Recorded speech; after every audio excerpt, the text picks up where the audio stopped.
'cause you know you're never fully dressed without a smile. Hey everyone, I hope you're all safe and well wherever you may be. This is the second installment in our interview series for Music for the Mind. And today I will be talking to Alice, who is a volunteer at Samaritans Central London. Now, Samaritans are one of the two mental health charities that we're supporting with Music for the Mind.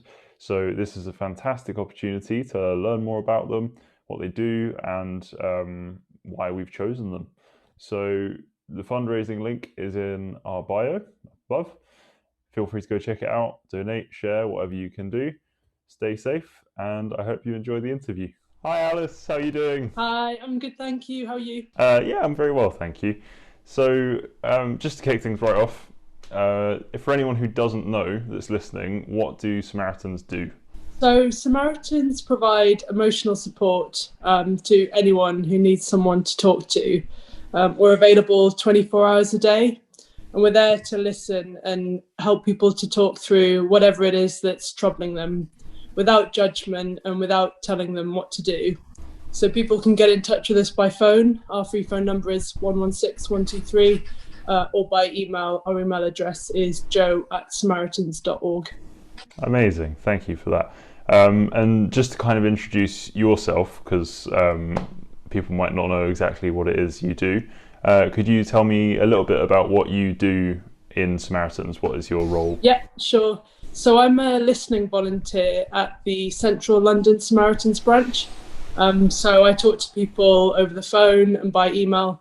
I'm also Deputy Director for Volunteer Support at the branch. So that means that I support the branch director and the other deputies with the day-to-day running of the branch. I also run the volunteer support team. So that's a team of listening volunteers within the branch who provide support to other volunteers. So anyone who might need someone to talk to, whether it's something Samaritans related that's on their mind or something else that they've got going on in their life. Oh, okay, that's really interesting actually, because I didn't really realise that you would have a support group within Samaritans to support people working for Samaritans. That's really cool, and I imagine it's definitely necessary, because if you're dealing with other people's problems and listening and helping people through stuff, I imagine that can take a bit of a toll. So that's really cool to hear. So sort of, I'm interested in hearing what led you to doing this, because you're a volunteer, if I'm correct, or do you work there? I'm a volunteer, yeah. Wow. Okay. So what kind of led you to doing that? Yeah, so it was about 6 years ago now that I joined, and I was actually living in Brighton at the time. And I saw a sign for the Samaritans, and I'd heard of the Samaritans, but I didn't know much about them back then. So I went and I did a bit of research, and it was something about the simplicity of what the Samaritans do that appealed to me. Just listening, just being there.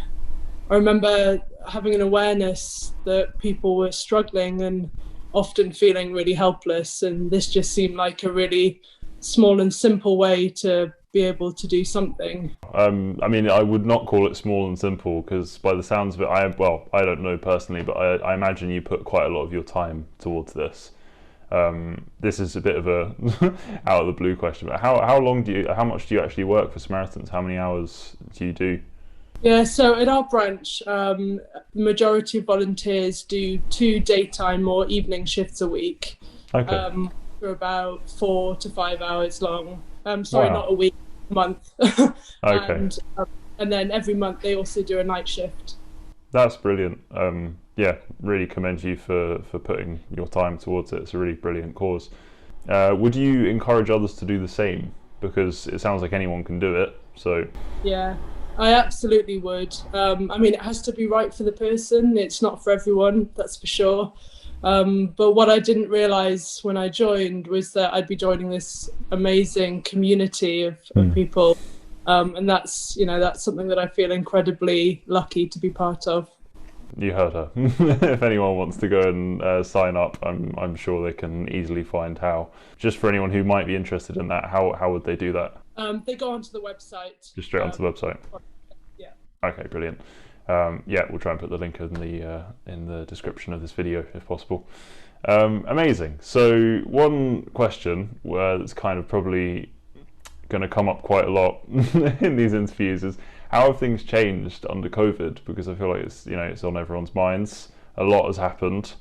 So yeah, how have things changed in Samaritans under COVID, if anything? So amazingly, things have continued largely unchanged, but obviously we've had to adapt how we work. So clearly social distancing, self-isolation, shielding, all of those things present really practical challenges, but they're all things that we've adapted to. One of the things that has changed in terms of the service is that some branches previously provided support to people face to face, including our branch, and that's something that we're not able to offer at this time. Of course, yeah. Okay, interesting. So is there anything in particular that's been actually specifically challenging, or would you say it's largely unaffected? I mean, outside of the obvious. Yeah, I think logistically things have been a bit challenging in terms of rotas and shifts and making sure that we've got the right number of people in all the shifts, but people have been incredibly flexible. We've really focused on supporting each other even more than we would do usually. Obviously the lockdown and the pandemic's affected everyone in different ways. But that's something that we were quite good at doing already, so it hasn't been too much of a challenge. It's just been more of a focus. That's really good to hear, and makes perfect sense. I mean, everyone needs more support right now, which is part of why we're doing the campaign. So yeah, it's brilliant. Great. So have you, on the similar topic, have you noticed, if you can answer this, I don't know if there's confidentiality involved, have you noticed a sort of uptick in people needing support, or more calls coming through? So I think we've always been busy, and that hasn't changed throughout the pandemic. I think there have been some sort of changes in sort of the nature of calls and some trends. Okay. So clearly the virus is affecting all callers in some way. And that comes through in the calls. The way that people talk about the virus has evolved throughout pandemic. So at the start, it was a lot about the risks and effects of being exposed to the virus. As lockdown has gone on, it's been more around the social, mental health impact, economic impact as well. So the some common concerns that come up are around money, unemployment, family concerns, and as you'd expect, isolation and loneliness are major themes. People talk about losing their usual coping strategies, their usual support networks. Often people, will call just because they need to talk to someone. Because of the really extreme isolation that they're experiencing. I can definitely imagine I was sort of expecting to hear something along those lines, because it really has taken a toll on everyone, and it's brilliant that I didn't it's slightly bad, but I didn't even realise that Samaritans were all about just listening and being there for someone to talk to. But that is so what's needed right now, because so many people, as you say, have lost their support networks, and that's just fantastic. I'm really, again, commendations for doing it. It's a really brilliant charity. Wow. Thank you for that answer.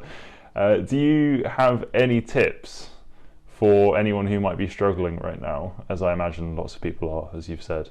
Yeah, so I think the first thing I would say to anyone who's struggling is that you're not alone in feeling this way. And then the second thing I would say is, try to reach out for support if you can, whether it's a friend, family member, or, a support helpline like the Samaritans. And again, the number free phone is 116 123. And our email address is joe@samaritans.org. And all of the information that people need is on the website.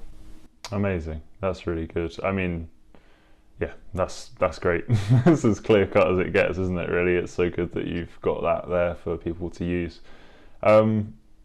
Yeah, I mean, that has answered all of my questions very, very concisely, which is fantastic. Thank you so much for doing this. That's all right. Yes, really appreciate your time and again what you're doing for people everywhere. Just to cap this off, by the time this goes out, we should have our fundraising link live in our bio on Instagram. I'm sure you can find it elsewhere too, but I really, really encourage people to go and donate if you can, or share if you can't, because it's a fantastic cause, and all the money will be going to Samaritans and Young Minds, which are both fantastic charities, as you've just found out in the case of Samaritans.